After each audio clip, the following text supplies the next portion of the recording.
கர்த்தருடைய பரிசுத்த நாமத்திற்கு மகிமுண்டாகட்டும். ஆண்டவராகிய இயேசு கிறிஸ்துவின் நாமத்தினாலே அன்பு கர்த்தருடைய பிள்ளைகளாகிய தங்கள் அனைவருக்கும் சுபீட் ஊழியத்தின் சார்பாக வாழ்த்துக்களையும் ஸ்தோத்திரங்களையும் தெரிவித்துக் கொள்கின்றேன்.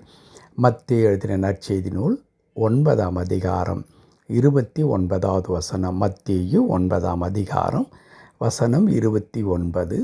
அப்பொழுது அவர்களுடைய கண்களை அவர் தொட்டு, உங்கள் விசுவாசத்தின்படி உங்களுக்கு ஆகக்கடவது என்றார். அப்பொழுது அவர்களுடைய கண்களை அவர் தொட்டு, உங்கள் விசுவாசத்தின்படி உங்களுக்கு ஆகக்கடவது என்றார்.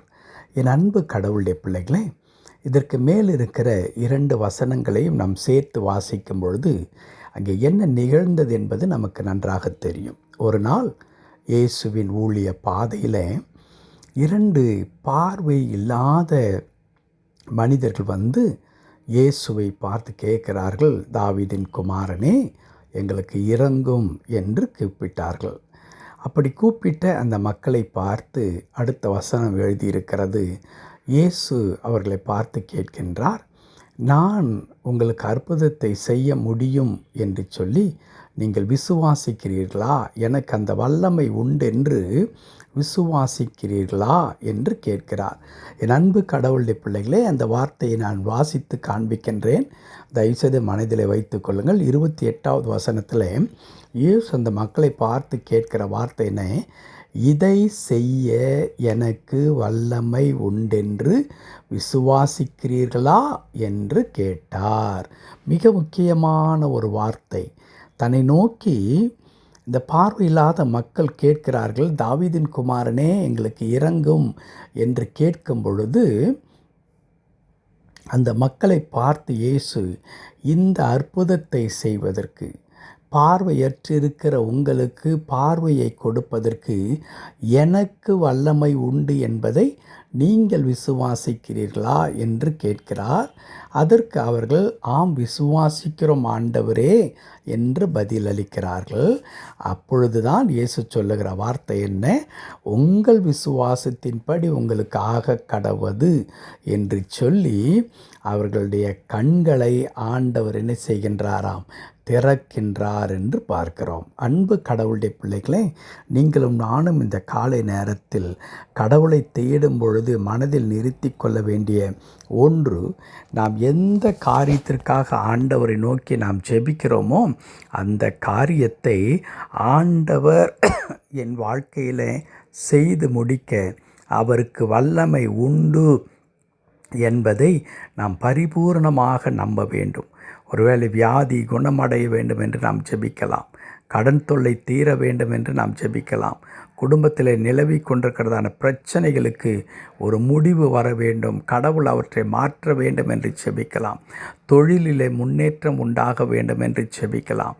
பிள்ளைகளுடைய திருமணம், பிள்ளைகளுடைய படிப்பு, படித்து முடித்திருக்கிற பிள்ளைகளுக்கு வேலை வாய்ப்பு, ஏன் குழந்தை பாக்கியம், ஏன் இன்னும் கணவன் மனைவிக்குள்ளாக இருக்கிறதான அநேக பிரச்சனைகள் போன்ற எது வேண்டுமென்றாலும் அவற்றுக்காக நாம் ஜெபிக்கிற மக்களாக இருக்கலாம்.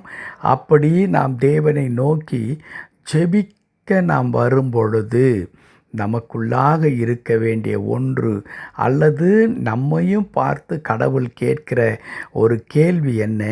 இதோ இந்த காரியத்தை நான் செய்ய வேண்டும் என்று சொல்லி நீங்கள் உங்களுடைய ஜெபத்தில் என்னிடத்தில் கேட்கிறீர்களே, இந்த அற்புதத்தை நான் செய்ய எனக்கு வல்லமை உண்டு என்று, என்னால் ஆகும் என்று நீங்கள் நம்புகிறீர்களா என்று இயேசு கேட்கிறார்.